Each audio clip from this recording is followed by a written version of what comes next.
ওই ঢাকা হাতির ঝিল একটা মসজিদ আছে ঢাকা হাতির ঝিলে।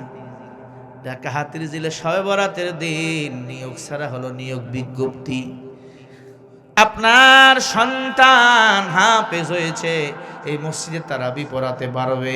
আপনাদের এই এলাকায় মসজিদে খতম তারাবির সময় হাফেজদের ইন্টারভিউ নেওয়া হয় কি হয় না? 20 জন দেখে 2 জন নেয়। এরকম হাতির ঝিল মসজিদে ইন্টারভিউ চলতেছিল। ইন্টারভিউ শেষ, হঠাৎ করে ইন্টারভিউ শেষে ছোট্ট 2টা বাচ্চা এসে হাজির। 10-12 বছরের বাচ্চা। সবাই বলল, ইমাম সাহেব ইন্টারভিউ কি শেষ হয়ে গেছে? বলে, হ্যাঁ, রেজাল্ট এখনো প্রকাশ হয় নাই। বাচ্চা 2টা আইছে অনেক দূর থেকে, নারায়ণগঞ্জ থেকে হেঁটে হেঁটে। এই বাবা, ইন্টারভিউ তো সকালবেলা শুরু হয়েছে, এখন আসর হয়ে গেছে। 2টা বাচ্চা বলে, আমরা গরিব মানুষ, এতিম, আমার মা নাই, আমার বাবা রিক্সা চালায়, আমরা মাদ্রাসায় পড়ি, আমাদের মা নাই, আব্বা রিক্সায় চড়ে চড়ে নারায়ণগঞ্জ থেকে হাতির ঝিল পর্যন্ত আইছি, আল্লাহর ঘরে ইন্টারভিউ দেওয়ার জন্য আইছি। খতিব সাহেব বড় আল্লাহওয়ালা ছিল, কমিটিকে বলল কি করা যায়। কমিটি বলল হবে না, ইন্টারভিউ দেওয়া যাবে না।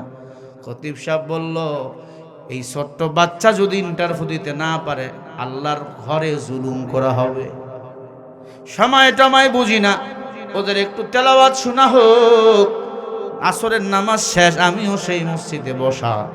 খেয়াল করেন বাবা, আসরের নামাজ শেষ। আসরের নামাজ যখন শেষ হয়ে গেল, সবাই মিলে বসলাম ছোট্ট বাচ্চার ইন্টারভিউ শুনবো।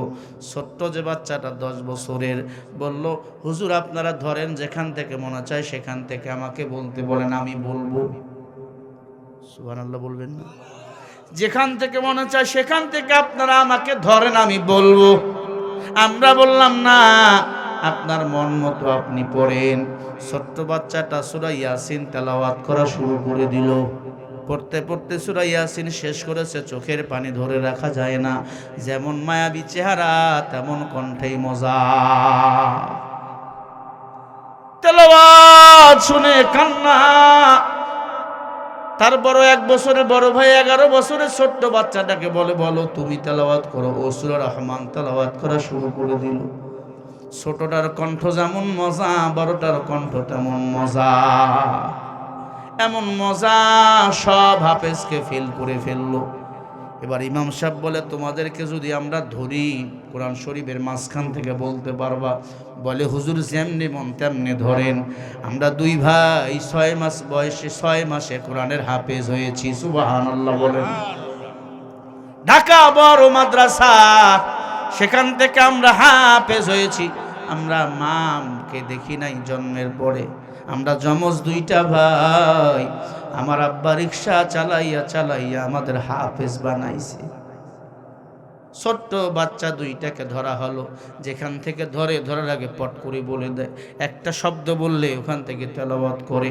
আগুন হাফেজ, আগুন। সিদ্ধান্ত হলো, এই ছেলে 2টা তারাবি পড়াবে ঢাকা হাতির ঝিলে। বিশাল মসজিদ, 7,000-এর মতো মুসাল্লি সেখানে খতম তারাবি পড়ে। ও মুসলমান, প্রতি রমজানে 3টা খতম সেখানে হয়। ছোট্ট বাচ্চা বলল, আমরাই 3 খতম দেব। আল্লাহর বান্দা, খতম তারাবি শুরু হয়ে গেল। 11টা রাত্রি 11টা পর্যন্ত, 12টা পর্যন্ত নামাজ চলে। এমন তেলাওয়াতে মজা। এমপি মন্ত্রী সেখানে নামাজ পড়ে আর কাঁদে।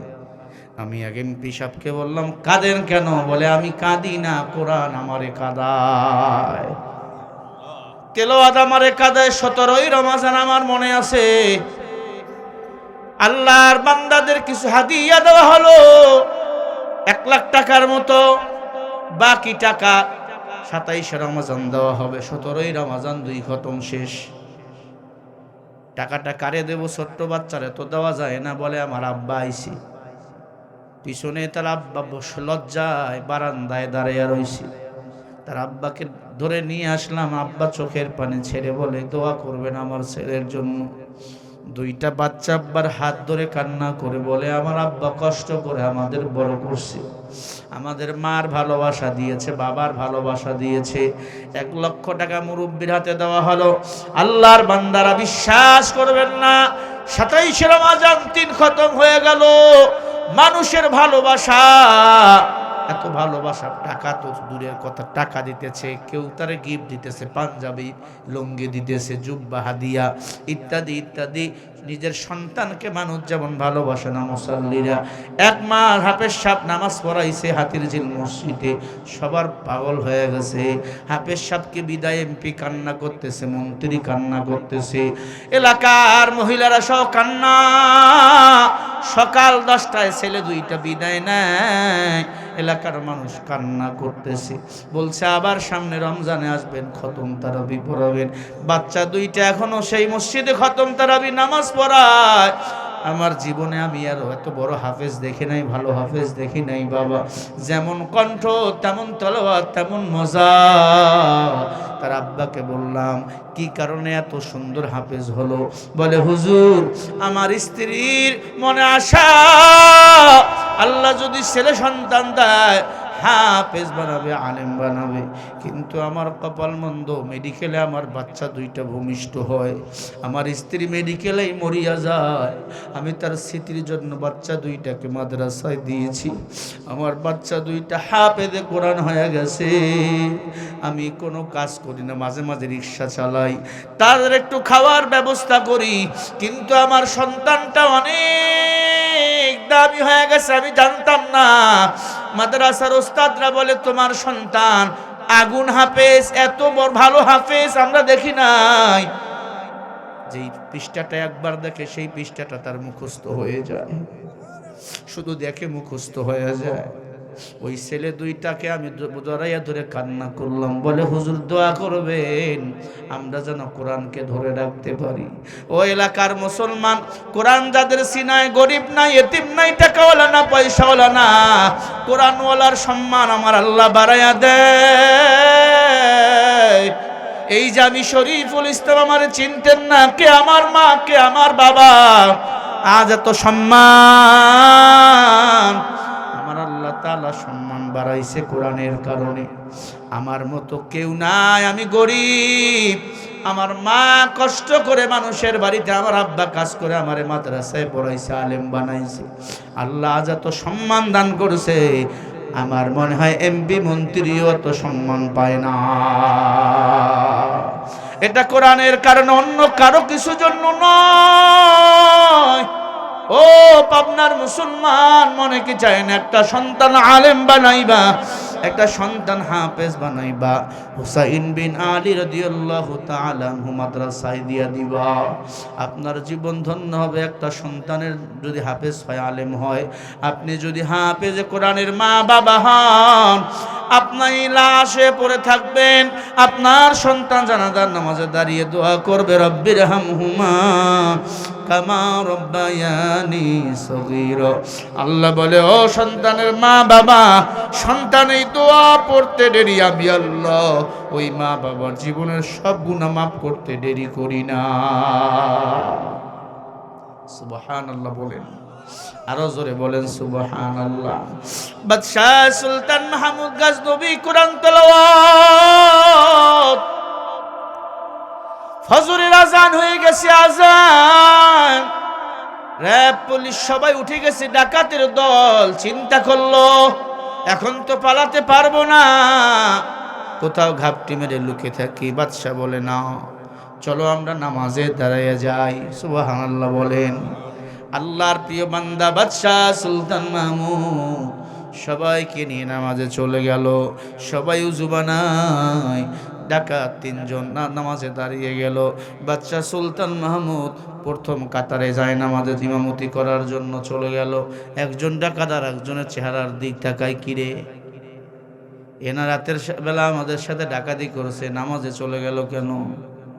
কোনো কথা নাই। আল্লাহর বান্দা বাদশাহ সুলতান মাহমুদ, ভারতের বাদশাহ,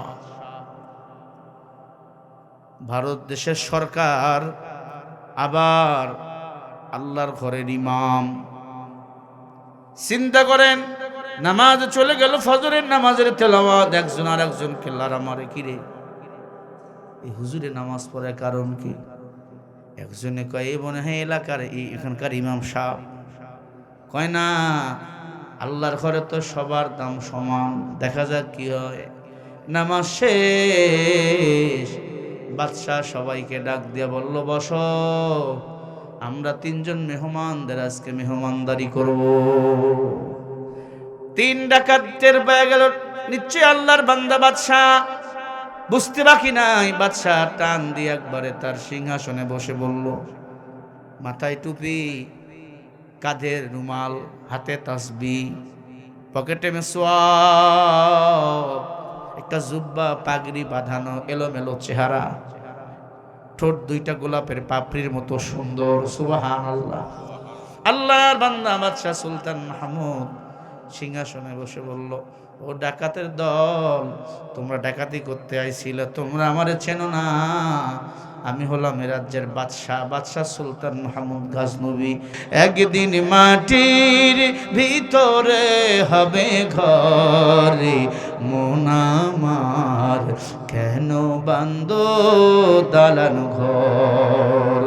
একদিন মাটির ভিতরে হবে ঘরে, মন আমার কেন বান্দো দালান ঘর।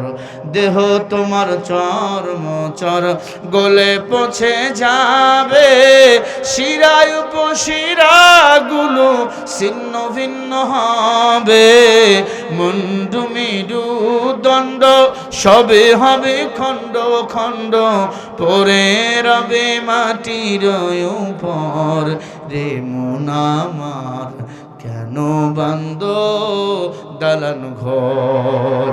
একদিন মাটির ভিতরে হবে ঘরে, মন আমার কেন বান্দো দালান ঘর। রূপের গৌরবে সাজিয়েছ সাজ, সোনা দানা কত কিছু রাজকীয় পোশাক, যেদিন তুমি চলে যাবে সবই পরে রবে, গায়ে রবে মার কিনো থান রে, মন আমার কেন বান্দো দালান ঘর। একদিন মাটির ভিতরে হবে ঘরে, মন আমার কেন বান্দো দালান ঘর। একদিন মাটির ভিতরে হবে ঘরে, মন আমার কেন বান্দো দালান ঘর। আল্লাহ বলে, কুল্লু নাফসিন যায়কাতুল মাউত, প্রত্যেকটা মানুষকে প্রাণীকে মৃত্যুর স্বাদ গ্রহণ করাই লাগবে। আল্লাহ বলেন, ক্বালু ইন্না লিল্লাহি ওয়া ইন্না ইলাইহি রাজিউন। ক্বালু বহু বচন, ইন্না মানে নিশ্চয়, ওয়া ইন্না ইলাইহি রাজিউন আল্লাহর কাছে আমাদের সবাইকে ফিরে যেতে হবে।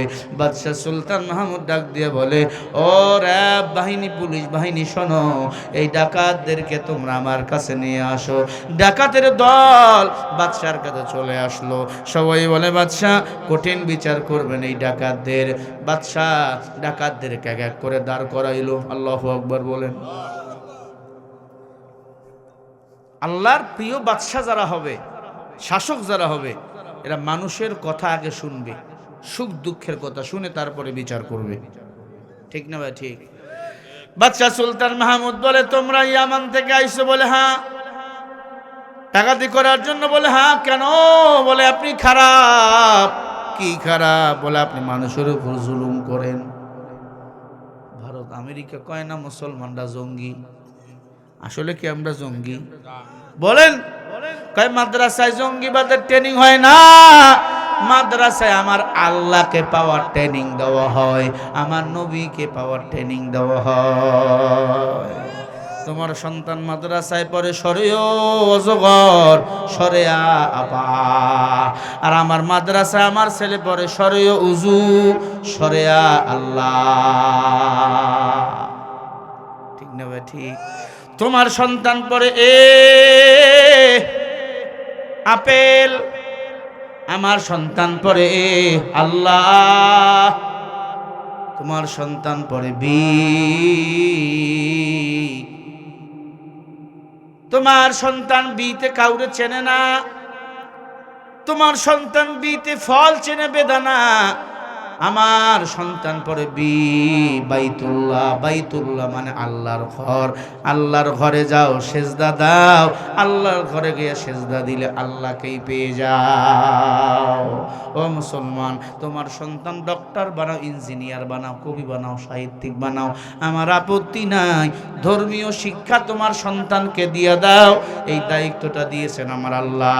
মান উলিদা লাহু ওয়ালাদুন ফালিহসিন ফাইন্নামা ইসমুহু আলা আবি আও কামা ক্বালা আলাইহিস সালাতু ওয়াস সালাম। আল্লাহর নবী বলে, উম্মত, প্রত্যেকটা মা বাবার দায়িত্ব হলো তিনটা। এক নাম্বার, সন্তান দুনিয়াতে আসলে ভালো নাম রেখে দাও, ভালো নাম রাখো, ভালো নাম রাখো কোরআন হাদিস দ্বারা। ডান কানে আজান, বাম কানে আকামত দাও, সন্তানের আকিকা দিয়া দাও, সন্তানের ভালো নাম রাখো। দুই নম্বরে, সন্তানকে ইলমে দ্বীনের শিক্ষা দাও, আল্লাহর নামের শিক্ষা দাও। সব শিক্ষা জাতির মেরুদণ্ড নয়, জাগতিক শিক্ষা জাতির মেরুদণ্ড নয়, আল্লাহর নামের শিক্ষা কেবলমাত্র জাতির মেরুদণ্ড। ঠিক কিনা? দেখেন, doctor MBBS, doctor BA pass, honours pass, masters pass, বাপ মারে জবাই করে দেয়। কয়টা হাফেজ আলেম বাপ মারে জবাই দিছে বলেন? এজন্য সব শিক্ষা জাতির মেরুদণ্ড নয়, আল্লাহর নামের শিক্ষা হলো জাতির মেরুদণ্ড। ঠিক না ভাই? ঠিক বলেন। ও মুসলমান, ভালো করে কান লাগান। আল্লাহ বলেন, নবীজি আপনার উম্মতকে বলে দেন, এক নম্বর দায়িত্ব ভালো নাম রাখো, দুই নম্বর দায়িত্ব ইলমে দ্বীনের শিক্ষা দাও, তিন নম্বর মা বাবার দায়িত্ব হলো সন্তান যখন যুবক উপনীত হবে ওই সন্তানের বিবাহের ব্যবস্থা করে দাও। তারেক রহমান সাহেব ওই সিলেটে সমাবেশ, এক মুরব্বী কোত্থেকে জানি ফেরেশতার মতো হাজির হয়ে গেল। আমরা বুঝি বুঝি বুঝি, সবাই রে বলতেছে, মুরব্বী কি আমার স্যারে বসে দাও, এটা ভোট নেওয়ার ধান্দা। কথা কয় না, এই জোরে বলো। মঞ্চে সে মুরব্বী হাজির, এত গাঁট, কি কথা বোঝেন নাই? এত গাঁট, তার পার্সোনাল গাঁট, র্যাব, পুলিশ, বিডিআর। হট করে একজন বুড়া যদি মঞ্চে উঠতে চায়, উঠতে দিবে? ডাল মে কুছ কালা হ্যায়। আলহামদুলিল্লাহ, যদি অন্য কোনো চিন্তা না থাকে ভালো। মুরব্বীকে বলল, আমার চেয়ারে বসেন, মুরব্বীকে গিয়ে বসে দিল, মুরব্বীকে চেয়ারে বসাইছেন, ভালো আলহামদুলিল্লাহ। ভোটের আগে যেমন আচরণ আছে নেতাদের, ভোটের পরে কিন্তু এই আচরণ আর থাকে না। কি কৃষক হাতে পায়ে কাদা, শরীরে কাদা, খালি জড়ায় নেয় কোলাকুলি। ভোট হয়ে গেলে আর কাউরে চেনে না, কোলাকুলি করার দূরের কথা, সালাম দিল সালাম নেয় না। ঠিক কিনা? তারেক রহমানের কিছু কাজ ভালো লাগছে আমার। কয়েকদিন আগে তার মায়ের দোয়া অনুষ্ঠানে, বেগম জিয়ার দোয়া অনুষ্ঠানে এক হুজুর রে চেয়ারে বসায় দিছে। কারণ কি? আসল কারণ কি? উনি আলেমকে সম্মান করছে, ভালো আলহামদুলিল্লাহ। আমি বলবো, তারেক ভাই ক্ষমতায় যাওয়ার পরে আলেমকে ভালোবাসবেন, আলেমদের কথা অনুযায়ী রাষ্ট্র চালাবেন, আলেমরা কোরআন সুন্নাহর বাইরে কোনো কথা বলবে না। কিন্তু ক্ষমতায় যাওয়ার পর শেখ হাসিনার মতো যদি আচরণ শুরু করেন, ওবায়দুল কাদেরের মতো দেশ ছেড়ে পালাতে হবে। ঠিক না ভাই? ঠিক। জান্নাতের টিকিট বিক্রি করতেছে হুজুরেরা, এমন কথা বলবেন না। হুজুরকে আপনার মা, আপনার আব্বা বড় ভালোবাসছে, আপনি ভালোবাসেন। চান্দাবাজার ধান্দাবাজদের কথা মতো হুজুরদের গালি দিবেন না। হুজুররা যারে ধরে তাকে কিন্তু ছেড়ে দেয় না। কথা ঠিক না ভাই? ঠিক। আলহামদুলিল্লাহ, তারেক ভাই বিভিন্ন দেশে সফর করছে, বহুদিন দেশের বাইরে ছিল, দেশে আসছেন। দেশের রাজনীতির হালচাল এখনো বোঝেন নাই। বাংলাদেশে আলেম ওলামা কারো দুশ্মন আমরা না, আমরা আল্লাহর গোলাম, নবীর উম্মত। আমরা এই জমিনে শান্তি কায়েম করতে চাই, ইনসাফ কায়েম করতে চাই, ঠিক না ভাই? ঠিক। কোরআন সুন্নাহ দিয়ে আগামীতে রাষ্ট্র চলো, বলি ইনশাআল্লাহ। ভালো করে শুনিয়ে নেন, বাদশাহ সুলতান মাহমুদ গজনবী রহমাতুল্লাহি আলাইহি বড় আবেদ বাদশাহ ছিল। স্ত্রীর হক আদায় করেছে, সন্তানের হক আদায় করেছে। ক্ষমতার মস্তদে বসা ছিল দীর্ঘ 30 বছর। কয় বছর? কোন বেঈমান তার রাষ্ট্রের কোনো ক্ষতি করতে পারে নাই। ভালো করে কান লাগাবেন। বাদশাহ সুলতান মাহমুদ ডাকাতের দলকে ডাক দিয়ে বলে, ডাকাতের দল, আমাকে যদি সাথে নাও, কমপক্ষে দোয়া দুরূদ পইরা তোমাদের সেভ করতে পারবো। তোমরা যদি চুরি করতে যেয়ে ধরা পড়িয়া যাও, তোমাদেরকে কে মুক্ত করবে? আমি টুপিওয়ালা চেষ্টা করব। নামাজের মধ্যে দোয়া টোয়া কইরা একজন ডাকাত কয়, ঠিক আছে, একে সাথে নেওয়া যায়। ডাকাতের লিডার বলে, না, এর সাথে নেওয়ার কোনো দরকার নাই, কারণ আমরা 30 বছর থেকে চুরি ডাকাতি করতেছি, কোনোদিন ধরা পড়ি নাই। খুব ভালো কথা এখানে শোনেন, এই কান লাগাইয়া দেন। বলে 30 বছর থেকে ডাকাতি করতেছেন, কোনোদিন ধরা পড়েন নাই, কারণ কি? বলে, আমি ডাকাতের লিডার, কুকুরের ভাষা বুঝতে পারি। কুকুর রাতের বেলা ডাকাত দেখলে, চোর দেখলে ঘেউ ঘেউ করে। কুকুর কি বলে ভাষা বোঝেন কুকুরের? খালি ঘেউ ঘেউ কুকুর, কিন্তু কুকুরের ভাষা তো বোঝেন না। ভোর রাত্রি দেখবেন মুরুগ ডাকে কুকুরুক কুক, আসলে মুরুগ ডাকে সুবহুন কুদ্দুস। আল্লাহু আকবার বলেন। আপনি তো কুকুর ডাক শোনেন, কুকুরের ডাক কি বোঝেন? চোরের লিডার বলে, ডাকাতের লিডার বলে, 30 বছর থেকে চুরি করতেছি, ধরা পড়ি নাই। আমার 1 নাম্বার গুণ হলো, কুকুর কি বলে আমি কুকুরের ভাষা বুঝি।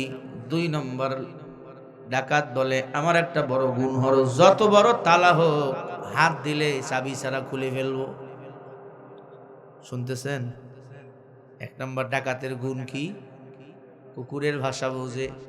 3 নম্বর ডাকাত বলে, যত বড় তালা হোক হাত দিলে খুলে যায় চাবি ছাড়া। আমগো এলাকায় এক হুন্ডা চোর ছিল, নাম হলো বাটুল। কি নাম? 2 মিনিট লাগবে না, 30 সেকেন্ডে হুন্ডা নাই। শেষ পর্যন্ত বান্দা মরে গেল মানুষের পিটানি খাইয়া। 30 সেকেন্ড লাগে নাই পাবলিক ওরে মারতে। খেইবা কয় 30 সেকেন্ডে হুন্ডা চুরি করে, ওরা 30 সেকেন্ডে মেরে ফেল, পুলিশে দিলে ওরা বাইসা যায়। আরো 2-4টা এলাকায় চোর ছিল, হুন্ডা চুরি করতো, অ্যাক্সিডেন্ট করে মারা গেছে। মানুষের বদদুয়া যারা নেয়, এরা সামনে আগাইতে পারে না।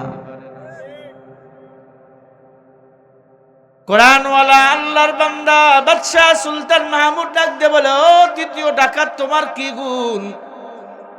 বলে, আমরা যখন ঘরের ভিতর ঢুকবো, কোন সিন্ধুকে, কোন বাক্সে, কোন ট্রাঙ্গের ভিতরে কোন সম্পদ আছে, আমি হাত দিলে বলতে পারবো। খোলা লাগবে না, আমি হাত দিলে বুঝবো এটা তো টাকা, এটা তো স্বর্ণ, এটা তো অলংকার, এটা তো মানিক, এটা তো মুক্তা, তাই না কি? বলে, হ্যাঁ। হুজুর, তোমার কোনো গুণ আছে? বলে, আলহামদুলিল্লাহ, এতটুকু গুণ আছে, তোমরা যদি চুরি করতে যাইয়া ধরা পড়ে যাও, আমি তোমাদের সারার ব্যবস্থা করতে পারবো। সুবহানাল্লাহ বলে। আল্লাহর বান্দা তাহাজ্জুদের সময় বাদশাহ সুলতান মাহমুদ সাথে চলে গেল ডাকাতের। বাদশার মূল গেটের তালায় হাত দিয়ে দিল ডাকাত। হাত দেওয়ার সাথে গেট খুলে গেল, তালা খুলে গেল। বাদশাহ সুলতান মাহমুদ তাকায় আছে, ডাকাত রে, এত পাওয়ার তুই কেমনে পাইলি? তুই বাদশাহ সুলতান মাহমুদের গেটের তালা খুললি, তো আবার আমার সামনে। কিছুই কয় না, সিগিরের মধ্যে মুস্ক হয়ে গেছে। কুত্তা ঘেউ ঘেউ করে আওয়াজ দেয়।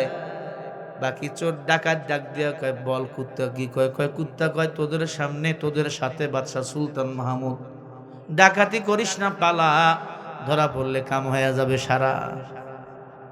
তাই না কি? বলে, হয়। আমাদের সাথে বাদশাহ সুলতান মাহমুদ কেমনে? কয় হুজুরের দিকে লক্ষ্য করে বলে এটা বাদশাহ সুলতান মাহমুদ। মনে তো হয় না রাজকীয় পোশাক কই, তরবারি কই, সেনাবাহিনী কই, র‍্যাব কই, একা একা বাজারে বসে আছে, তো বাদশাহ সুলতান মাহমুদ না।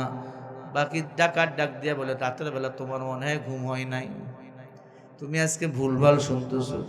লিডার ডাক দিয়া বলে 30 বছর থেকে ডাকাতি করলাম, কোনোদিন ভুল হলো না, ভুল হওয়ার তো কথা নয়। কয় না, টুপিওয়ালা এদেশের বাদশাহ হতে পারে না, প্রধানমন্ত্রী হতে পারে না। আমার বাংলাদেশে ভুলে ভরা কিছু মানুষ আছে, টুপিওয়ালারা রাজনীতি করতে পারবে না, টুপিওয়ালারা ক্ষমতায় যেতে পারবে না। আরে বেটা, কে বলছে টুপিওয়ালারা ক্ষমতায় গেলে এদেশে দুর্নীতি, চুরি, ডাকাতি, ছিনতাই, খুনাখুনি, মারামারি, হানাহানি আর হবে না? ঠিক কিনা বলো? কপাল বড় খারাপ। আল্লাহর কসম, টুপিওয়ালা তোমার বন্ধু, টুপিওয়ালা ছাড়া তোমার কেউ বন্ধু না। কয়জন আলেম মানুষরে খুন করছে দেখো, বলতে পারবা? কয়জন আলেম চাঁদাবাজি করছে বলেন? একজনও নাই। কেন আলেমকে মারতে চাও? কেন আলেমরে খুন করতে চাও? খুন করতে চাও, পারবা না। আলেমের হেফাজতকারী হলেন আমার আল্লাহ। আলেমের সিনায় কোরআন। আল্লামা সাইদি রহমাতুল্লাহি আলাইকে মারতে চেয়েছিল, ফাঁসি রশিতে ঝুলাইতে চাইছিল, ফাঁসি রশিতে ঝুলাইতে পারে নাই, পারে নাই, পারে নাই। শেষ পর্যন্ত আল্লামা সাইদি রহমাতুল্লাহি আলাইকে সুই পুশ করে পয়জন দিয়ে হত্যা করা হয়েছে। তবে আল্লামা সাইদি মরিয়া মরে নাই, তার ভালোবাসা আমাদের মাঝে এখনো আছে, মৃত্যু পর্যন্ত, কিয়ামত পর্যন্ত থাকবে। থাকবে কিনা বলো? কোরআনের পক্ষে যারা জীবন দেয় আল্লাহ তাদের মর্যাদা বাড়াইয়া দেয়। আল্লামা সাইদি আপনাদের বড় আপন, পাবনার মানুষের জন্য বড় আপন। মতিউর রহমান নিজামী সাহেব এখানে ঘুমায় পাশেই, আল্লাহ তার কবর জান্নাতের বাগান বানিয়ে দেন। আরো জোরে বলেন আমিন। তার সন্তান আপনাদের মাঝে দাঁড়াইছে, ভোটে দাঁড়াইছে। যদি গাদ্দারি করেন, কোরআনের সাথে গাদ্দারি করা হবে, কারণ শহীদ রক্ত এই জমিনে লেগে আছে না না।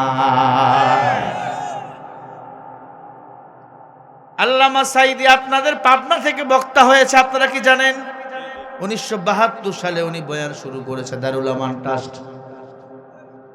সুবহানাল্লাহ বলবেন না? হুজুরকে হত্যা করা হলো পরিকল্পনা করে। জেলখানার ভিতরে তার যে গার্ড, ও তার 2 সন্তানকে ডাক দিয়ে বলছে এই 5 তারিখের পরে, বলে আপনার আব্বাকে, আপনার আব্বা হার্ট অ্যাটাক করে মারা যায় নাই, তাকে মারানো হয়েছে। জেলের ভিতর তাকে বোঝানো হলো আপনাকে আমরা ছেড়ে দেবো, মেডিকেলে নিয়ে যাচ্ছি, আপনাকে টেস্ট টুস করে ছেড়ে দেবো। আল্লাহর বান্দা একটা মুস্কি হাসি দিয়া বলছিল আল্লাহু আকবার, আল্লাহ আমি আবার কোরআনের কথা বলবো, আমি আবার কোরআনের তাফসীর করব। আল্লামা সাইদি যদি আবার এই পাবনায় আসতো, কোনো মাঠে কি জায়গা দিতে পারতেন, পুরো পাবনা শহর অচল হয়ে যেত। আল্লাহর বান্দা যখন গাড়ি থেকে নামতেছিল, দেখছেন একটা মুস্কি হাসি মারছে। সালাম, মানুষ হার্ট অ্যাটাক করলে কি এত লম্বা সালাম দিতে পারে? আল্লাহর বান্দাকে মেডিকেলে নিয়ে যে কি সুই বুঝ করলো, আল্লাহর বান্দা মারা গেল। কতই না ছটফট করেছিল। আল্লাহর বান্দাকে কবরের মতো একটা কবর জেলখানার মধ্যে বন্দি করে রাখা হতো। এমন জেলখানা সোজা হইতে পারতো না, শুধু নামাজের সময় বাইর করে ছোট্ট একটা নামাজের জায়গা দিত। ওইখানায় টয়লেট, ওইখানে প্রস্রাবখানা, ভালো ভিআইপি জায়গাটায় নাই। এত কষ্ট কেন? আল্লাহর বান্দা একটা অপরাধ, আল্লাহর জমিনে আল্লাহর দ্বীন কায়েমের আন্দোলনে শামিল ছিল। আরো অনেক জীবনী নিয়ে তার একটা বই লিখছি আমরা। আল্লামা, এই জামানার শ্রেষ্ঠ রাহবার আল্লামা সাইদি রহমাতুল্লাহি আলাইহি, বইটা পাবেন এখানে, আপনারা নেবেন। 100 টাকা হাদিয়া এখানেও পাবেন, গাড়িতেও পাবেন। ও এলাকার মুসলমান, ভালো করে শুনিয়া নাও, আল্লামা সাইদি বারবার আসে না, সাইদি একজনেই ছিল, একজনেই আর আসবে না, কিয়ামত পর্যন্ত সাইদিকে আমরা ভুলতে পারবো না। আল্লামা সাইদি তুমি মরনি, শহীদ হয়েছ তুমি এটাই জানি, ঠিক না? কারাগারে কাটালে 13টি বছর, বাতিল কেঁপেছে তোমায় দেখে থর থর। তুমি তো ছিলে সবার নয়ন মনি, শহীদ হয়েছ তুমি এটাই জানি। আল্লামা সাইদি তুমি মরনি, শহীদ হয়েছ তুমি এটাই জানি, ঠিক না বেঠিক? যেহে বাজে যতদিন ছিল তবু প্রাণ, বলেছিলে তুমি খোদারি কালাম। তুমি তো ছিলে সবার নয়ন মনি, শহীদ হয়েছ তুমি এটাই জানি, ঠিক না বেঠিক? আল্লামা সাইদি তুমি মরনি, শহীদ হয়েছ তুমি এটাই জানি। দেখা তো হবে না আর এই জীবনে, দেখা হবে জান্নাতের ফুল বাগানে। আল্লাহু আকবার।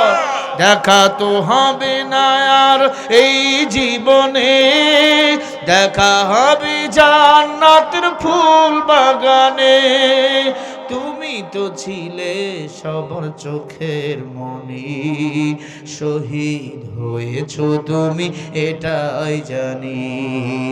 আল্লামা সাইদি তুমি মরনি, শহীদ হয়েছ তুমি এটাই জানি। বলেন মারহাবা। আল্লাহ তার কবর জান্নাতের বাগান বানিয়ে দেন, বলেন আমিন। আল্লামা সাইদির কেন এত দাম? সিনায় কোরআন।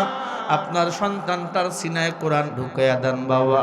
এই মাদ্রাসায় আপনার সন্তানটা দেন। হুসাইন বিন আলী রাদিয়াল্লাহু তাআলা আনহু মাদ্রাসায় আপনার সন্তান দেন। সিনায় কোরআন থাকবে, কিয়ামত পর্যন্ত আপনার সন্তানের সম্মান থাকবে বাবা। আপনার সন্তান হাফেজ হবে, আলেম হবে, কিয়ামতের ময়দানে হাফেজ সাহেব 10 জন জাহান্নামীকে সুপারিশ করে জান্নাতে নিয়ে যাবে।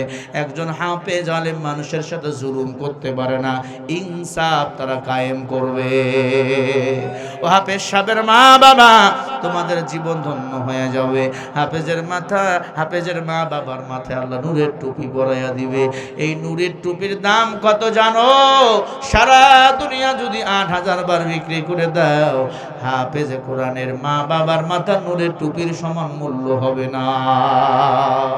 আই বেরাদার হেফজ কোরআন গোশেদা যায় শাদি মিশকে দুনিয়া হোশেদা চোতা অঙ্গে দস্তগিয়াজ মাল মানে কিয়া সে আপনা আপনি ঘর সাজা।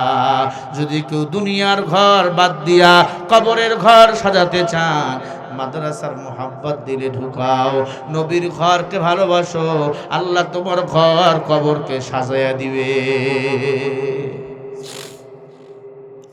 বাদশাহ সুলতান মাহমুদ ডাক দিয়ে বলে, চলো ডাকাতি করার জন্য চলো। ডাকাতি করতে করতে ডাকাতি করা শুরু করে দিল। সবাই বললো এই বাদশাহ না, চলো মোল্লা।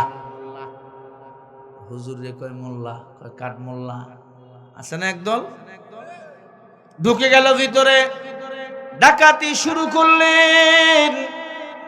ডাকাতি করতেছেন বাদশাহ সুলতান মাহমুদ, কোরআন তেলাওয়াত করতেছেন। সুবহানাল্লাহ বলেন, আরো জোরে বলেন।